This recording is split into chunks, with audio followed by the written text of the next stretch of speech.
As-tu déjà ressenti cette bouffée qui monte d'un coup, cette chaleur dans la poitrine, la mâchoire qui se serre, les mots qui sortent plus vite que ta pensée? C'est ça, la colère. Ce moment où tu crois être puissant, où tu te dis « je vais lui montrer, je vais gagner ». Mais en vérité, c'est toi qui es devenu le jouet de l'autre. La colère n'est pas une preuve de force. La colère est une laisse. Quelqu'un t'insulte, tu t'énerves. Quelqu'un te manque de respect, ton cœur s'emballe. Quelqu'un te ferme une porte, tu veux la défoncer. À chaque fois, tu réagis exactement comme il le souhaite.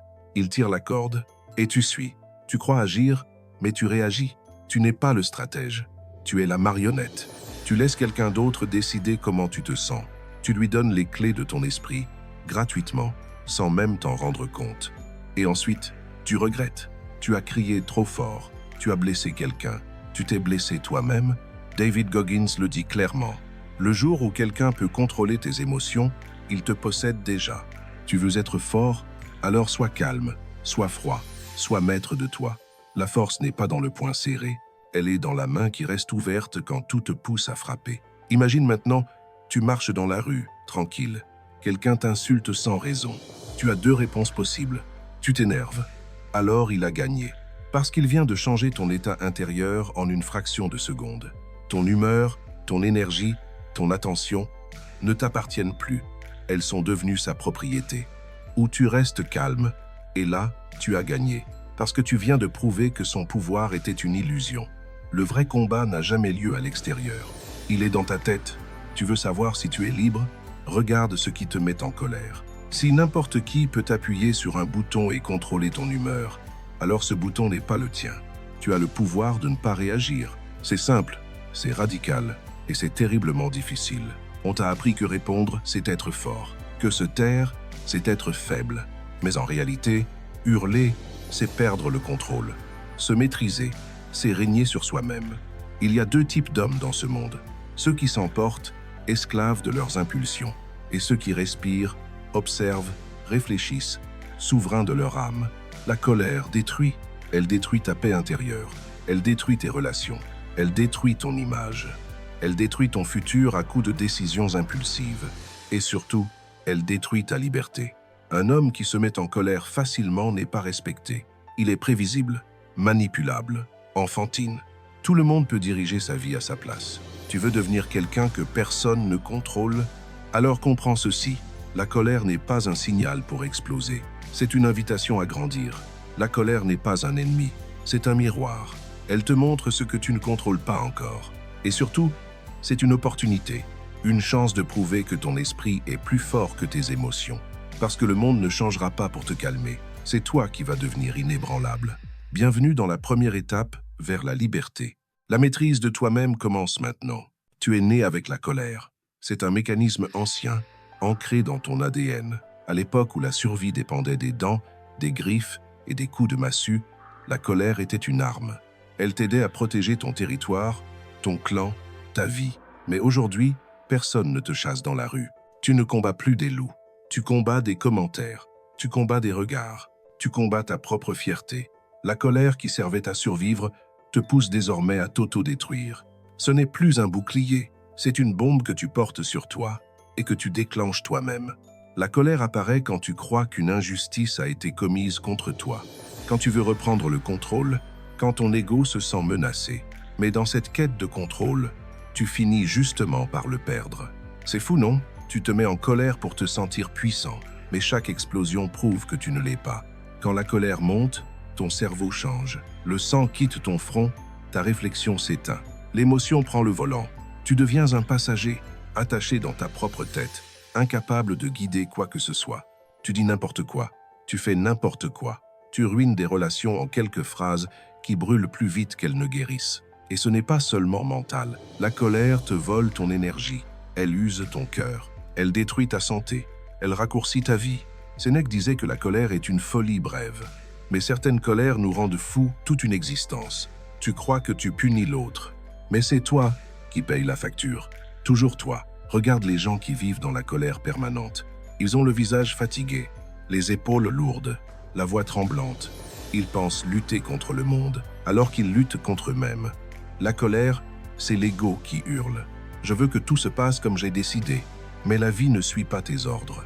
Les gens ne suivent pas ton script. Et plus tu veux contrôler les autres, plus tu te brûles. Être toujours en colère, c'est vivre en guerre. Une guerre sans fin. Une guerre perdue d'avance. Parce que tu te bats contre ce que tu ne contrôles pas. Tu veux la justice? Le monde s'en fiche. Tu veux que les gens soient respectueux? Ils ne le seront pas toujours. Tu veux que tout soit parfait? Rien ne le sera jamais. Alors tu t'épuises. Tu te consumes. Tu deviens l'ombre de toi-même. Pendant que d'autres restent imperturbables. Pendant que certains avancent calmement dans le chaos. Pendant qu'ils se concentrent sur leur chemin, toi, tu te bats contre des murs. Et pendant que tu paniques, eux calculent. Pendant que tu cries, eux observent. Pendant que tu perds ton temps, eux gagnent du terrain. La colère peut te donner une seconde d'illusion de puissance, mais elle te fait perdre des années de maîtrise. Tu as déjà remarqué? Les gens les plus dangereux ne crient jamais. Ils n'ont pas besoin de hausser la voix. Ils n'ont pas besoin de montrer qu'ils sont forts, parce qu'ils le sont vraiment. Ceux qui explosent pour un rien sont comme des portes mal accrochées. Il suffit de pousser un peu pour qu'elles tombent. Toi, tu veux devenir une forteresse, une montagne, une présence immobile que rien ne fait trembler. Alors tu vas devoir apprendre un principe essentiel. Pas tout mérite une réaction. Pas tout mérite ton énergie. Pas tout mérite de vivre dans ton esprit. Tu dois choisir ce qui te touche ou ce qui ne te touche plus. Parce que la colère ne disparaîtra jamais totalement. Elle fera toujours partie de toi. Mais tu peux choisir de ne plus lui obéir. La colère n'est qu'une émotion. Toi, tu es l'homme. C'est à toi de décider qui commande. Les stoïciens ont compris quelque chose que la plupart ignorent encore. Ils savaient que la colère n'est pas un ennemi extérieur. Ce n'est pas la faute des autres si tu t'énerves. Ce n'est jamais la faute des autres. C'est toi, c'est ton jugement. C'est l'histoire que tu te racontes dans ta tête. Épictète l'a dit simplement, ce ne sont pas les événements qui nous perturbent, mais notre opinion sur les événements. Quelqu'un te critique? Ce n'est qu'un son dans l'air. C'est toi qui transformes ce son en poison. C'est toi qui donnes du pouvoir à ces mots. C'est toi qui poses la couronne sur la tête de celui qui t'a offensé. Marc Aurèle, au sommet de l'empire le plus puissant du monde, écrivait chaque soir pour se rappeler que sa plus grande bataille n'était pas contre les ennemis du dehors, mais contre les tempêtes qui naissaient en lui. Imagine ça 2 secondes. Un empereur, commandant de légions, maître de territoires gigantesques, et pourtant, il craignait plus sa propre colère qu'une armée entière. Il avait compris que perdre son calme, c'est perdre sa couronne. Parce que lorsqu'un homme se laisse dominer par une émotion, il n'est pas un roi, il est un esclave avec un trône en carton. La colère te dit « réagis ». Les stoïciens disaient « attends, respire, observe, laisse retomber la poussière ». Parce que tant que la poussière vole, tu ne vois rien. La colère veut que tu frappes maintenant. La sagesse veut que tu réfléchisses d'abord. C'est comme une vague. Si tu te jettes dedans en panique, tu te noies. Si tu l'observes et que tu restes solide, elle finit par se briser à tes pieds. La personne qui t'a blessé veut te voir exploser. Elle veut ce moment où tu perds, où tu te dévoiles, où tu fais exactement ce qu'elle espère. La meilleure réponse, c'est l'indifférence. Rien ne fait plus peur qu'un homme qui reste calme face à la provocation, parce que tu montres que tu n'es pas accessible, que ton esprit n'est pas un terrain de jeu. Le silence, c'est une claque que l'autre entend longtemps. Ne pas réagir, c'est lui dire « Tu n'as aucun pouvoir sur moi ». La colère veut la vengeance, mais tu n'as pas besoin de vengeance. Ta meilleure revanche, c'est ta progression, ta réussite, ta paix. Chaque fois que tu restes calme dans une situation qui voulait te briser, tu deviens plus fort. Tu te construis un mental d'acier, un mental que personne ne pourra t'enlever. Ce n'est pas être faible que de se retenir. C'est être un guerrier qui sait quand sortir son épée et quand la laisser dans son fourreau. Rappelle-toi, la colère cherche toujours à t'humilier, mais la maîtrise de soi te rend toujours plus imposant. Tu n'as pas besoin de crier pour dominer une situation. La maîtrise parle d'elle-même. Tu n'as pas besoin d'exploser pour montrer que tu existes. Ton calme sera ton aura, et les gens le sentiront, parce que la vraie puissance est silencieuse. Imagine cette situation. Tu es au travail. Un collègue prend le crédit pour ton idée. Immédiatement, tu sens la colère monter. Le cœur bat, la mâchoire se serre, les mots brûlent sur ta langue. Tout ton corps hurle de réagir. Mais que se passerait-il si tu ne réagissais pas? Si tu respirais simplement, si tu laissais cette tempête intérieure passer, tu resterais maître de toi. Tu ne perdrais pas ton énergie. Tu ne détruirais pas tes relations. Tu ne donnerais pas à ce collègue le pouvoir sur ton esprit. tu restes calme, tu observes et tu choisis ton action avec intelligence. Un autre exemple. Quelqu'un t'insulte en ligne. La tentation de répondre, de crier, de blesser est énorme. Mais si tu appliques la pause stoïcienne, même quelques secondes, tu reprends le contrôle. Tu choisis le silence, tu laisses tomber la provocation. Et soudain, tu as gagné, parce que tu n'as pas laissé ton émotion dicter ton comportement. La vie est remplie de petites provocations comme celle-ci. Des amis, la famille, les réseaux sociaux, même des inconnus. La colère surgit à chaque coin de rue, mais chaque fois que tu restes calme, tu gagnes. Tu construis une armure invisible, solide et silencieuse. Personne ne peut la briser. Les stoïciens enseignent aussi l'exercice de la visualisation négative. Imagine ce qui pourrait mal tourner, imagine les critiques, imagine les affronts. En t'exerçant mentalement à ces scénarios, tu t'immunises contre la surprise, contre la provocation, contre la colère. Quand le moment réel arrive, tu es prêt. Tu observes, tu analyses, tu choisis, tu ne réagis pas. Même dans le sport, la colère est un piège. Un boxeur qui se laisse emporter par la rage devient prévisible, vulnérable. Un chef d'entreprise qui réagit impulsivement perd son équipe, sa stratégie, son influence. La maîtrise de soi, dans chaque domaine de la vie, est la clé de la puissance réelle. Et le plus important, ne confonds jamais contrôle et soumission. Se retenir n'est pas être faible. Ne pas répondre à la provocation ne signifie pas accepter l'injustice.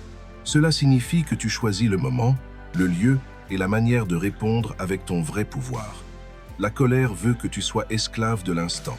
La maîtrise de soi te rend souverain sur ta vie entière. Chaque fois que tu transformes la colère en observation, chaque fois que tu choisis de respirer au lieu de réagir, tu gagnes des années de paix intérieure. Tu construis un mental qui ne peut pas être brisé par des insultes, des trahisons, des échecs ou des injustices. Tu deviens l'homme que personne ne peut contrôler. Et c'est là que le vrai pouvoir commence. Parce qu'un homme qui domine sa colère domine sa vie entière. Il existe des méthodes simples mais puissantes pour reprendre le contrôle de ta colère avant qu'elle ne te contrôle. La première est la pause stratégique. Quand tu sens la colère monter, arrête-toi. Respire profondément pendant 10 secondes. 10 secondes peuvent te sauver d'une vie de regret. Pendant ce temps, observe ce que tu ressens, analyse ce qui se passe et choisis comment répondre. La pause transforme l'instant de chaos en moment de maîtrise. Ensuite, il y a la dichotomie du contrôle. Demande-toi, est-ce que je peux contrôler cette situation? Si la réponse est non, alors pourquoi gaspiller mon énergie à m'énerver? Si la réponse est oui, alors agis calmement et efficacement, sans laisser la colère dicter tes choix. Les stoïciens répétaient chaque jour, concentre-toi sur ce que tu peux changer, laisse tomber ce que tu ne peux pas. C'est là que réside la liberté. La reformulation mentale est une autre arme puissante. Chaque fois qu'une personne te provoque, au lieu de penser « il m'insulte », pense « il agit selon sa nature ». Je choisis comment réagir. Transformer la perception change l'émotion. La colère se dissout quand tu réalises que les autres suivent leur propre chemin, indépendamment de toi. Le silence est aussi une arme redoutable. Ne dis rien quand la colère monte. Ne laisse pas ton impulsion parler. Parfois, rester silencieux fait plus d'effet qu'un million de mots. L'autre comprend immédiatement qu'il n'a aucun pouvoir sur toi. La journalisation stoïcienne est essentielle. Chaque soir, note les moments où tu as perdu ton calme, analyse pourquoi, et réfléchis à la meilleure réaction à adopter la prochaine fois. En répétant cet exercice, tu entraînes ton esprit à la maîtrise plutôt qu'à la réaction. Enfin, la respiration consciente et la méditation quotidienne renforcent ta résistance. 10 minutes chaque matin à observer ta respiration, et tes pensées suffisent pour que, dans les situations extrêmes, tu restes maître de toi. Ces techniques ne sont pas des théories abstraites, ce sont des outils concrets. Chaque fois que tu les appliques, tu reprends un peu plus de pouvoir. Chaque fois que tu choisis la maîtrise au lieu de la réaction, tu te rapproches de l'homme que personne ne pourra contrôler. Rappelle-toi, la colère est une invitation à tester ta force intérieure, une invitation à prouver que tu peux rester calme, même quand le monde veut te faire exploser. Et chaque fois que tu réussis, tu deviens un peu plus libre, un peu plus fort, un peu plus invincible. Maintenant, regarde-toi. Tu as le pouvoir de transformer chaque provocation, chaque injustice, chaque moment de colère en une opportunité de force. Tu n'as pas besoin de hurler pour prouver ta puissance. Tu n'as pas besoin de frapper pour montrer que tu es fort. La véritable force se trouve dans le calme, dans la maîtrise de soi, dans la capacité à rester debout quand tout le monde autour de toi tombe dans le chaos. Chaque fois que tu choisis de respirer, d'observer, de réfléchir avant de réagir, tu gagnes. Tu gagnes des années de paix intérieure. Tu gagnes le respect silencieux des autres. Tu gagnes le contrôle de ta vie. Tu gagnes la liberté. Rappelle-toi, celui qui se met en colère est l'esclave de ses émotions. Celui qui reste maître de lui est le roi de sa vie. Et toi, tu as le choix. Chaque instant, chaque situation, chaque rencontre est un test. Une chance de montrer que tu n'es pas manipulé par la rage, par l'ego, par la frustration, que tu es plus grand que tout ça. Alors choisis la maîtrise, choisis la liberté, choisis de devenir cet homme que rien ne peut contrôler. Transforme ta colère en carburant, pas en prison. Transforme-la en énergie qui te pousse à avancer, à créer, à réussir. Transforme-la en discipline, en force, en sagesse. Et quand tu marches dans ce monde, que les insultes, les provocations et les injustices viennent à toi, regarde-les calmement. Respire, observe et décide, parce que tu n'es plus un esclave de tes émotions. Tu es le maître, le souverain, l'homme inébranlable. Le monde peut hurler autour de toi. Il peut essayer de te briser, de t'ébranler. Mais toi, tu restes, immuable, fort, invincible. Et c'est là que réside ton vrai pouvoir.